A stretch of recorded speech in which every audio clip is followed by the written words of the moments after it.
আমরা বাইরে যাওয়ার জন্য রেডি হয়ে গিয়েছি। কোথায় কোথায় যাব তোমাদেরকে অবশ্যই শেয়ার করব। তোমরা ভিডিওটা শেষ অবধি অবশ্যই দেখতে থাকবে। আজ বিকেলবেলায় দাদার বাড়ি যাওয়ার প্ল্যান করেছিলাম, সেই মতো বিকেল বিকেল রেডি হয়ে আমি, মা, দিদি বেরিয়ে পড়লাম। রাস্তা থেকে টোটো ধরে এগিয়ে চললাম। জানো তো, এই স্কুলে আমরা পড়াশুনো করেছি, পাশ দিয়ে গেলাম, তাই ভাবলাম তোমাদেরকে একটু আমাদের স্কুলটা দেখাই। যাই হোক, গল্প করতে করতে অনেকটাই চলে এলাম, আর খানিকটা পথ। আসলে জানো তো, আজ ভীষণ এক্সাইটেড ছিলাম, অনেক দিন পর দাদার বাড়ি যাচ্ছি। তো আসলে দাদা জানো তো অনেক দিন ধরেই ডাকছে, কিন্তু কিছু কাজের জন্য আমাদের আর যাওয়া হয়ে ওঠেনি। তাই ভাবলাম যে না, আজ যেতেই হবে। আজ ওয়েদারটাও দেখলাম ভালো, তাই বিকেল বিকেল রেডি হয়ে সেই মতো বেরিয়ে পড়লাম।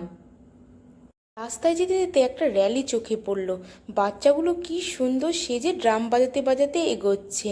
প্রথমে ভেবেছিলাম বাচ্চাদের র্যালি, পরে দেখলাম না, পিছনে বড়রাও আছে। সবাই খুব সুন্দরভাবে সেজে গুজে আমাদের পতাকা নিয়ে এগিয়ে চলছে। ও আসলে সামনে স্বাধীনতা দিবস, তো সেই জন্যে হয়তো র্যালি বেরিয়েছে। যাই হোক, ভীষণ সুন্দর লাগছিল, আর রাস্তায় ভীষণ যানজট ছিল। টোটো এখানে খানিকক্ষণ দাঁড়িয়েছিল। র্যালিটা আস্তে আস্তে এগোনোর পর আমরা সাইড দিয়ে বেরিয়ে পড়লাম। বাড়ির প্রায় কাছাকাছি চলে এসেছি, আর খানিকটা মাত্র পথ। দাদার বাড়ির সামনে প্রায় চলেই এসেছি, এবার নেমে পড়ব। যাই হোক, জানো তো আজ না একটা প্ল্যান করেছি, দাদাকে না জানিয়ে এসেছি। ভাবলাম দাদাকে সারপ্রাইজ দিব। দাদার বাড়ির পাশের পরিবেশটা জানো তো ভীষণ সুন্দর। আমরা একটু চারিপাশটা হেঁটে হেঁটে দেখছিলাম। তারপর একটু হাঁটার পর আস্তে আস্তে দাদার বাড়িতে ঢুকলাম। ভীষণ গরম পড়েছিল। চলো তাহলে এবার বাড়ির ভেতরে ঢোকা যাক। আমি না প্রথমেই ছাদে গিয়েছিলাম, ওখানেই আমরা সবাই বসেছিলাম। আর আমার দাদার ছাদ বাগানটা জানো তো ভীষণ সুন্দর লাগে। দাদা এত যত্ন সহকারে প্রত্যেকটা গাছ লাগিয়েছে।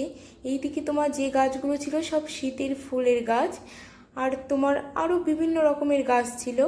আর এইদিকে তোমার একটা লাউ গাছ ছিল, দুটো ছোট ছোট লাউ ধরেছে, কি মিষ্টি লাগছে। আরও চারিপাশে তোমার বিভিন্ন রকমের লেবু গাছ ছিল, আরও বিভিন্ন রকমের নানা রকম ফুলের গাছ ছিল।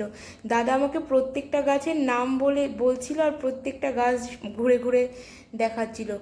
দাদার বাড়ির এই ছাদ বাগানটা আমার কাছে ভীষণ পছন্দের। ছাদে একটা দোলনাও ছিল। আমি এখানে আসলে বেশিরভাগ সময়টা ছাদের এই দোলনাতে বসেই কাটাই। চা খাই, কফি খাই এই দোলনাতে বসেই। আমি আর ভাইজি ঠিক করলাম একদম ছাদের মাথায় উঠবো, তো আমরা মই বেয়ে দুজন উঠে পড়লাম। আর আজকে আকাশটা দেখতে এত সুন্দর ছিল। আর জানো তো, একদম পারফেক্ট প্লেস দেখে আমি আর ভাইজি মিলে টাইটানিক পোজ দিয়ে ফেললাম। নিচে এসে দেখি বৌদি তালের বড়া রেডি করে রেখেছে, বড় মার হাতের তালের বড়া। এত সুন্দর খেতে ছিল। খেয়ে দিয়ে আমরা এবার বাড়ির পথে বেরিয়ে পড়লাম। রাস্তা থেকে টোটো ধরে বাড়ির পথে রওনা দিলাম।